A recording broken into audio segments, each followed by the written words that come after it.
انسان کی زندگی میں اسے مختلف قسم کے لوگوں سے سامنا کرنا پڑتا ہے۔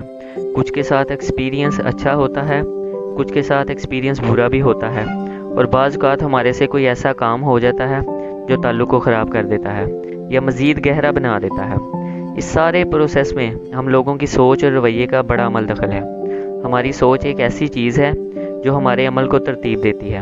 اس کی مثال بالکل ایک مشین کی طرح ہے جسے ایک پروگرام دیا جاتا ہے اور وہ اسی پہ عمل کرتے ہوئے آپ کو نتیجہ دیتی ہے۔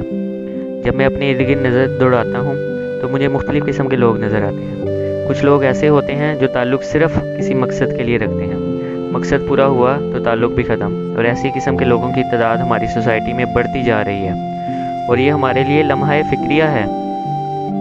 کچھ ایسے لوگ ہوتے ہیں جو کسی کے کام آتے ہیں یا مدد کرتے ہیں تو دوسرے سے بھی اسی طرح کی مدد کی توقع رکھتے ہیں۔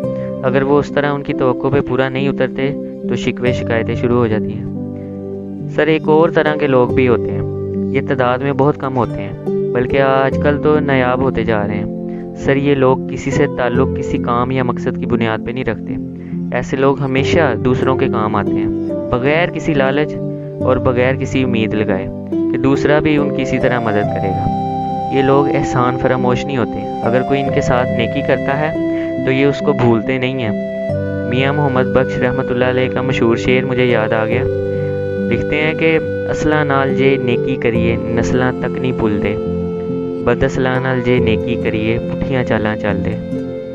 سر، میں سمجھتا ہوں کہ ایسے انسانوں پہ اللہ کی رحمت اور کرم ہے جو یاد رکھے بغیر دیتے ہیں، لوگوں کی مدد کرتے ہیں، اور جب کہ ان کے ساتھ نیکی کرتا ہے تو اسے بھولتے نہیں۔